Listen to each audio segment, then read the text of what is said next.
Husamuddin, namanya Husamuddin. Was-Sadris Sa'id Tajuddin, dan Sadrus Sa'id Tajuddin.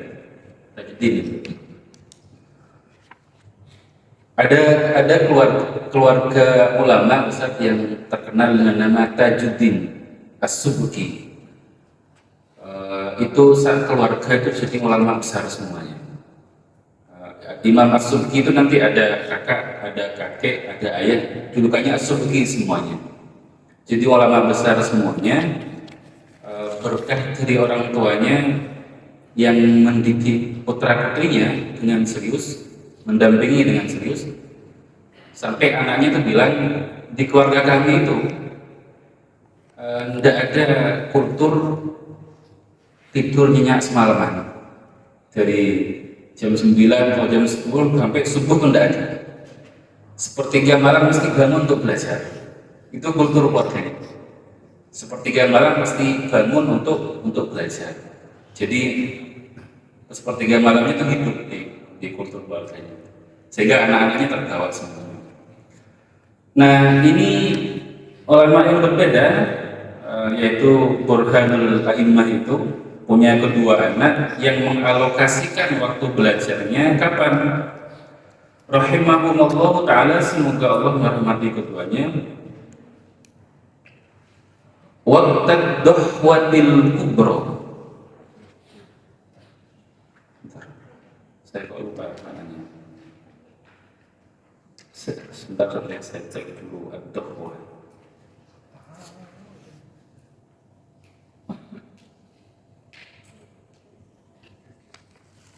Sebelum tengah hari, waqtad dohwatil kubro, sebelum siang.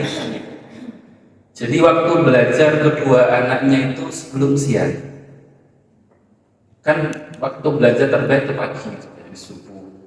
Pagi itu masih fresh-freshnya. Nah, beliau ini kebalikannya, kedua anaknya dikasih waktu belajar di menjelang siang. Di saat sudah pikiran sudah mulai tidak fresh lagi. Bahkan kalau orang Madura, kalau siang itu waktunya tidur. Kalau di desa-desa orang Madura itu kalau di desa-desanya, kalau siang hari tidak terbiasa menerima tamu karena waktu istirahat sampai asar. Nah, ini beliau ini belajarnya di siang hari. Kenapa? Ba'da jami'il asbaq, setelah, bukan asbaq ini ya, itu asbaq itu bukan jamaknya sabaq. Ba'da jami'il asbaq, setelah pelajar yang lain. Ba'da jami'il asbaq, setelah seluruh pelajar yang ngaji ke bapak. Jadi kedua anaknya dapat sisanya. Pagi-pagi itu mendahulukan para pelajar yang lain. Wa kana yaqulani, dan kedua putranya berkata, wa kana yaqulani, dan kedua putranya berkata, inna tab'atana, bahwa tabiat kami, normalnya kami, fitrahnya kami, takillu wa tamallu, bosan saja. Takillu wa tamallu itu bosan dan capek. Takillu itu capek, lelah, tamallu bosan. Kalau sudah siang kan mulai ini saja, mulai lelah gitu. Apalagi seharian dengan anak-anak main gitu kan. Meskipun baterainya anak-anak itu tidak jelas berapa gitu. Tapi begitu, siang itu normalnya itu, tabiatnya, fitrahnya itu sudah pengen istirahat. Sehingga kemudian itu bahasa kedua anaknya, meskipun kami di siang hari itu sudah lelah sebenarnya, sudah bosan untuk belajar, sudah tidak pas sebenarnya. Tapi itu alokasi yang dikasihkan ke kami oleh bapak kami. Jadi anaknya dapat sisa gitu. Fi dzalikal waqti, pada waktu itu. Jadi bosan kalau sudah tidur. Kamal itu bosan. Dan syair, kalam qadimul la yumallu sama'u. Al-Quran itu adalah kalam firman yang tidak pernah bosan didengar. La yumallu sama'u. Faqala abuhuma, lalu orang tuanya bilang, bapaknya bilang. Jadi kan anaknya bilang kalau siang hari itu sudah waktu yang tidak menarik untuk belajar sebenarnya. Kenapa? Capek, kemudian bosan. Tapi bapaknya bilang, innal ghuraba, orang-orang jauh itu, orang-orang asing maksudnya orang-orang jauh, santri-santrinya bapaknya, wa auladul kubara'i, dan anak-anak ulama besar itu yang nyantri ke abahnya, yatunani, datang min aqtaril ardi, dari seluruh penjuru bumi. Jadi santri-santri abahnya itu yang jauh-jauh, yang anak-anak ulama besar itu datang dari seluruh penjuru dunia. Fala tubdah, maka seharusnya min an uqaddima asbaqahum, saya dahulukan belajarnya, saya dahulukan ngajari mereka. Kata abahnya, santri-santri yang di sini tuh jauh-jauh, jadi saya dahulukan untuk kasihan. Anaknya dikasih waktu di siang hari, di jam yang sudah tidak menarik sebenarnya. Maka apa?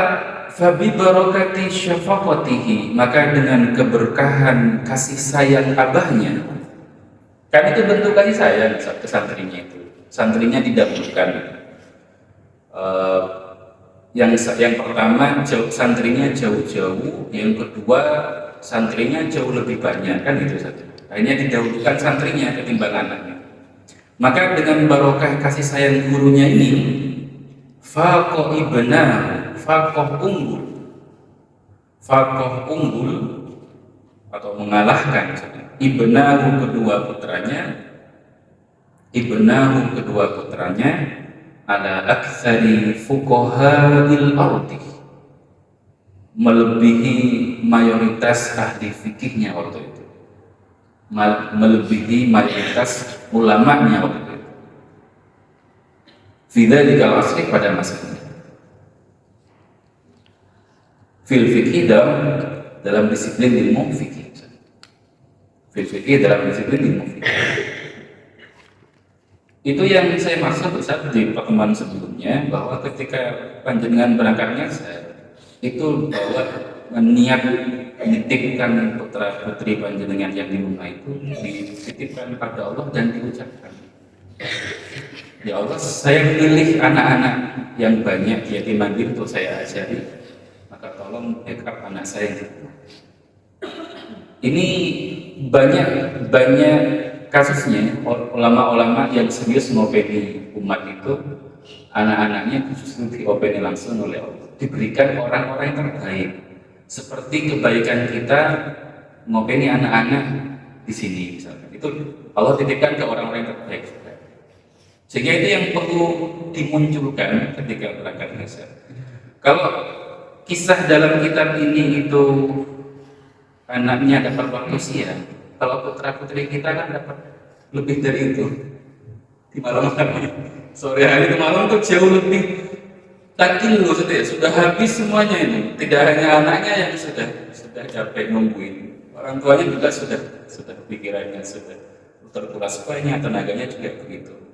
Maka sejak awal itu titipkan, ya Allah, saya titip putra putri saya, berikan orang terbaik untuk merangkul anak-anak saya. Maka dengan barokah kasih sayang kita pada anak-anak kita yang di sini, itu Allah balas kasih sayang yang jauh lebih dari itu. Itu maksudnya. Sehingga perlu seorang guru punya syafaqah yang luar biasa. Dan ini sesuai dengan dawuhnya Rasulullah. Dawuhnya Rasulullah itu, wallahu fi aunil abdi maka al-abdu fi auni akhi. Allah itu akan menolong saudaranya, menolong hambanya selama hambanya itu suka menolong saudaranya. Lebih baik mana pertolongan kita daripada pertolongan Allah? Kita nolong orang serasa sudah luar biasa gitu, padahal balasannya kita ditolong Allah. Kan itu sendiri. Yang kedua, itu rumus ini banyak terjadi dalam agama kita. Contohnya, siapa yang mendoakan orang lain fil ghaib, tanpa sepengetahuan orang yang kita doakan, maka balasannya adalah malaikat mendoakan kita dengan yang semisalnya. Misalkan ya, kita sholat tahajud atau duha, terus doakan nyebut nama orang kita, semoga saat ini dimudahkan rezeki. Maka malaikat itu di sampingnya berbisik, walaka bimisli, kamu juga seperti itu, dapat doa yang sama. Pertanyaannya lebih mustajab, mana doa kita atau doa malaikat yang di samping kita ketika orang. Ini yang saya masuk dengan kepentingan akhirat. Ada orang yang suka mendoakan orang lain demi kepentingan akhirat. Ada yang suka menolong orang lain demi kepentingan akhirat yang balik ke kita sendiri. Rumusnya banyak begini dalam agama kita itu. Sehingga ini untuk memunculkan rasa syafaqat. Akhirnya kita punya rasa care pada orang. Kenapa? Karena care pada orang hakikatnya care pada diri sendiri. Gimana in ahsan itu gimana? In ahsan tuh yang positif. Kalau kalian berbuat baik, katanya Al-Quran, pada hakikatnya kalian sedang berbuat baik pada diri kalian sendiri. Itu gitu ya. Sehingga motif-motif ini kalau jadi mindset, orang tuh tidak boleh baik. Kenapa? Berbuat baik sama dengan berbuat baik pada dirinya sendiri. Dan yang kedua, efeknya selain dia tidak akan punya kebaikan, yang kedua efeknya, dia tidak akan hitung-hitungan kebaikan pada orang. Bagaimana mau menghitung balasannya jauh lebih dasar. Akhirnya kecil, kebaikan kita kecil akhirnya di hadapan kebaikan balasannya. Contohnya tadi dalam hal doa, dalam hal kasih sayang pada murid. Itu mungkin yang kalau dimasukkan mindset itu kepada guru dan santri, maka hidup itu lebih damai saja, lebih damai, lebih nikmat, karena tidak ada tuntutan yang berlebihan kecuali hanya harapan kepada Allah Subhanahu Wa Taala. Baik, lanjut saya. Fala budda mana tadi? Fayambawi, maka seharusnya Allah yunazi'a ahada, tidak mudah berdebat, menentang maksudnya siapa. Jadi hidup kalau bisa jangan mudah rame gitu. Jangan mudah munazah saja, jangan mudah rame, dikit-dikit rame, dikit-dikit geger. Biasa aja. Hidup itu secara sosial itu santuy dan lentur, sehingga tidak perlu terlalu diskusi. Saya sering bilang berkali-kali, kesimpulan hidup saya itu sampai sekarang itu selalu berbunyi bahwa dalam hidup ini yang perlu kita serius bela mati-matian dan perjuangkan mati-matian itu adalah urusan kebaikan hati kita. Kalau itu baik untuk hati kita, maksudnya ini bikin saya selamat, bikin saya jauh dari suudzon, benci, dendam, itu perjuangkan. Itu bikin saya jauh dari riya, sum'ah, ujub, sombong, itu perjuangkan mati-matian. Tapi kalau hal-hal yang merusak hati, bikin saya hasut sama orang, bikin saya dendam sama orang, bikin saya benci, itu tolak mati-matian. Itu kesimpulan hidup menurut saya. Dan itu yang disebutkan bahwa innallaha la yanzuru ila suwarikum wala ajsamikum, Allah tidak melihat casing kalian, tidak melihat pakaian kalian, jabatan kalian, tapi Allah yang melihat adalah dilihat fi qulubikum, kualitas hati. Yang kedua, Rasulullah jawab begini, di dalam hati kita itu ada segumpal daging, idza saluhal jasadu kullu. Kalau itu baik segumpal itu, maka seluruh tubuh kita ikut baik. Maksudnya kalau hati kita baik, yang keluar dan terekspresikan dari tubuh kita itu jadi baik. Lisannya yang keluar juga baik. Kemudian telinganya yang didengarkan juga baik. Ini yang saya maksud bahwa yang paling inti dalam hidup kita itu ngeramut hati. Hal-hal yang berbahaya bagi hati, tolak saja. Prakteknya gini Pak. Dinamika hidup bertetangga itu tidak usah bertetangga, menjalin hubungan yang baik dengan kerabat itu banyak riak-riaknya. Di mana-mana begitu. Apalagi urusan yang sensitif terkait dengan uang, terkait dengan warisan. Nah, gitu deh. Di rumah sempat ada konflik ini. itu pamanmu itu segini tanahnya, tapi prakteknya dia bangun rumah lebih sekian meter. Wah itu sudah mau rame saja.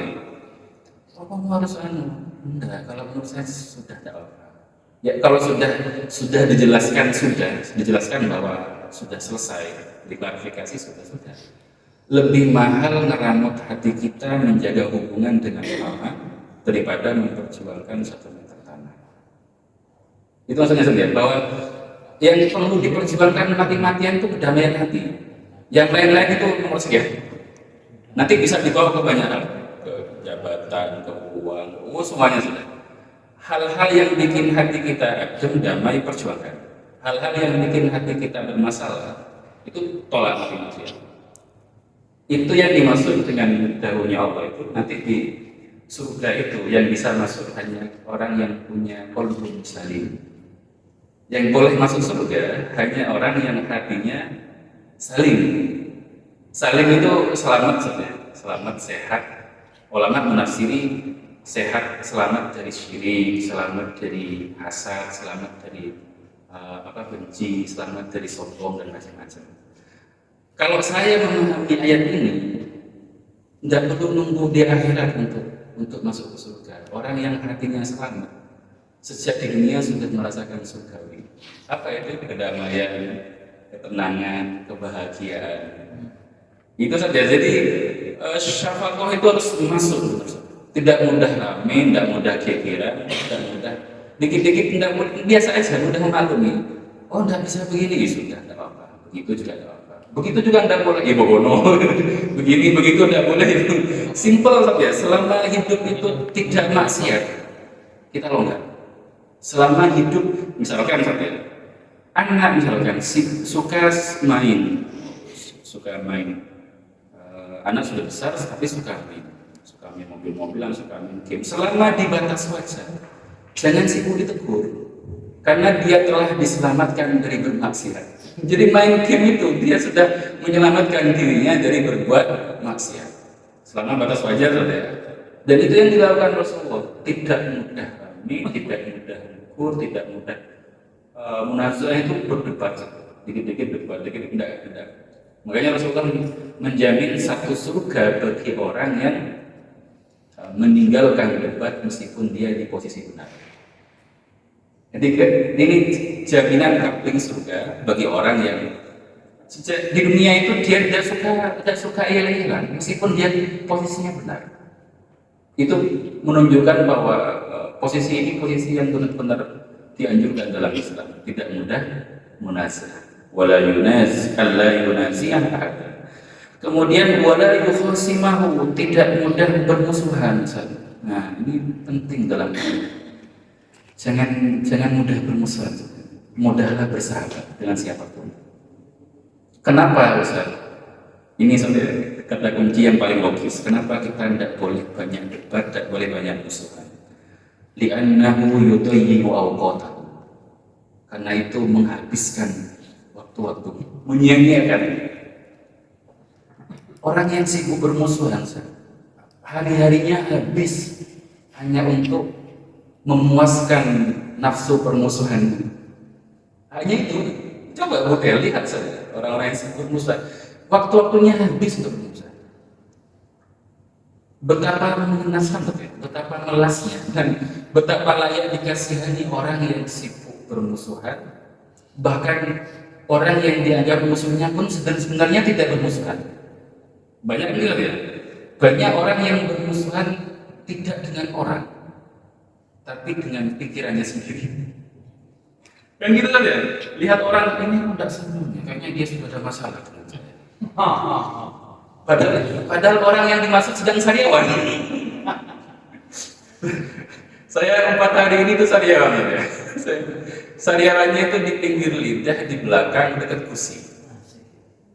Saya biasanya kalau sariawan itu tidak pernah ngefek, biasa aja, makan pedas-pedas lancar kalau di bibir. Yang ini Masya Allah, sekian hari saya, Masya Allah ya dikasih begini aja saya tidak nikmat itu. Karena kalau ngomong itu saja, lidah kan bergerak-gerak. Masya Allah perlinya, saya ngajar ketidian di anak-anak, Ustaz ini sebenarnya tidak pengen banyak ngomong.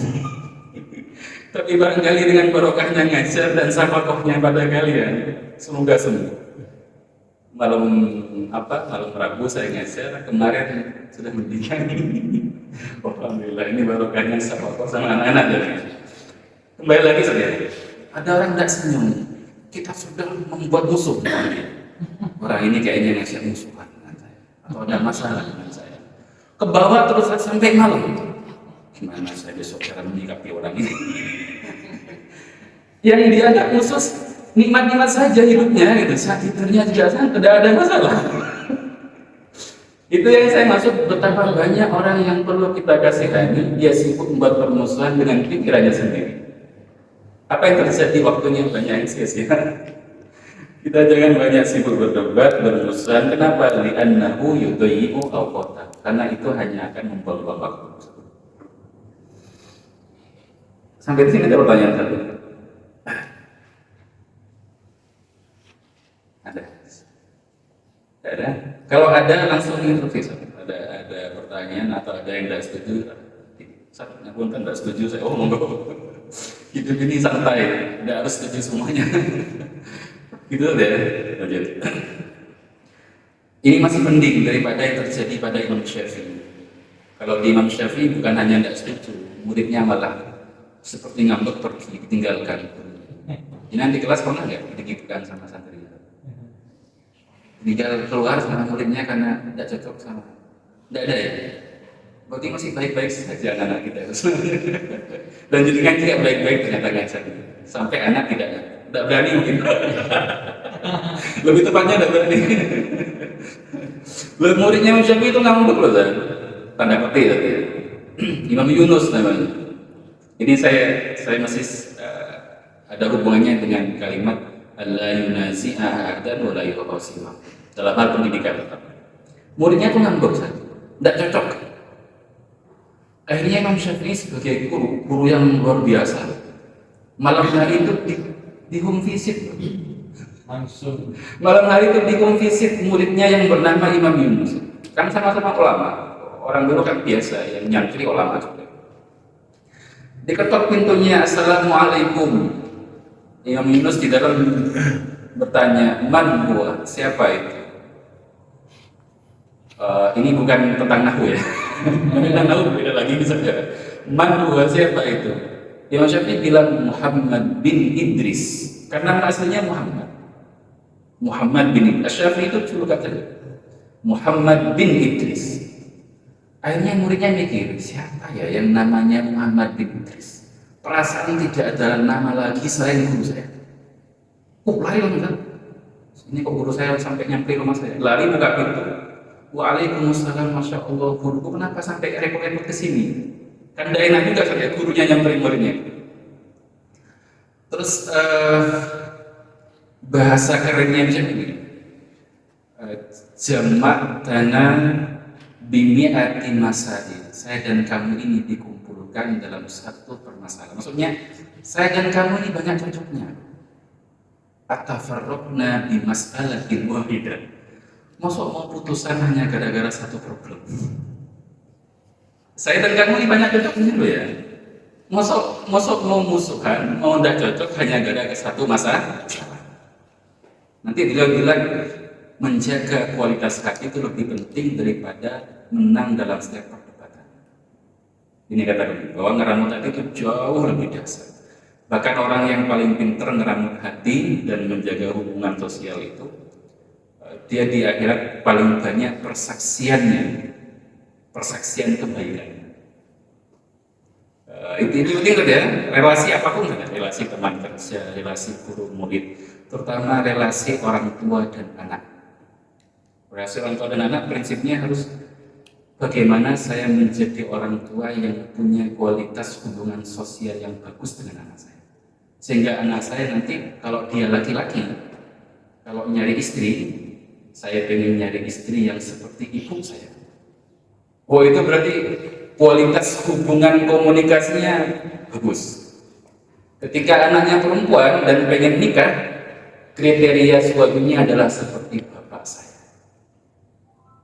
Kan kalau orang-orang dulu kebanyakan susah, jangan jadi yang kayak itu, waduh, sumpah gitu.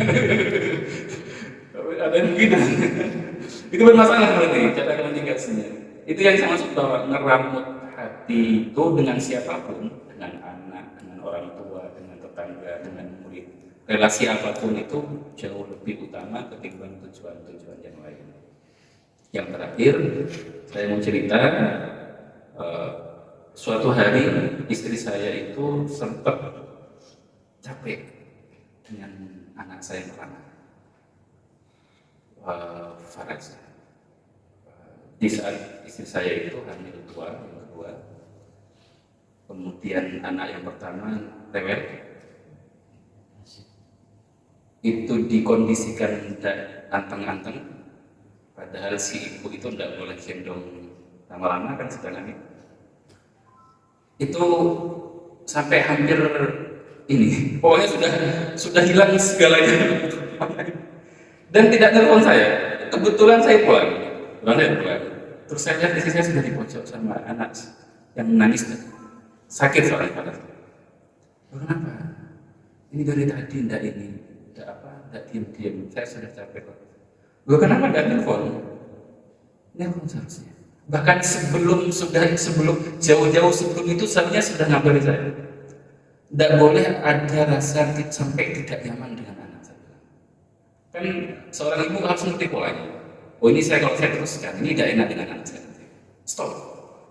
Saya kasih contoh. Bahkan sampai meskipun sedang masak dan kita mau berbuka puasa, kemudian anak rewel nangis, pilih mana? Meneruskan masak atau ambil anak?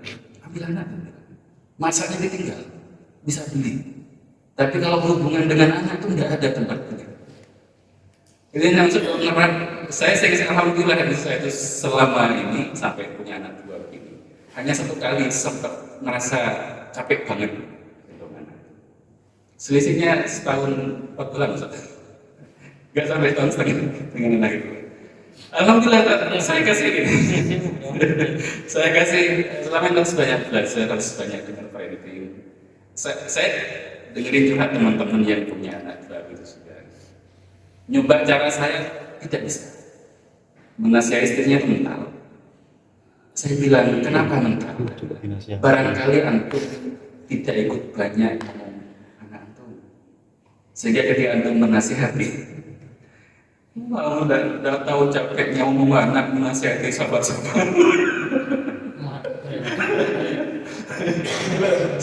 Bener saja katanya kalau saudara ini. Kalau suaminya, saya sempat ada yang gini, anak keduanya manggil, kalimat pertama yang dipanggil adalah ayah. Padahal ayahnya tidak banyak kurun rembuk mandikan anaknya, nyuapin anaknya. Kata ibunya, ayah tidak ikut mandikan, tidak ikut. Sekali lagi ini terutama yang satu. Jadi yang paling mahal itu kualitas hubungan dengan anak. Apapun tinggalkan kalau sudah rawan mengganggu kualitas hubungan. Dan yang suami-suami harus masuk ke itu.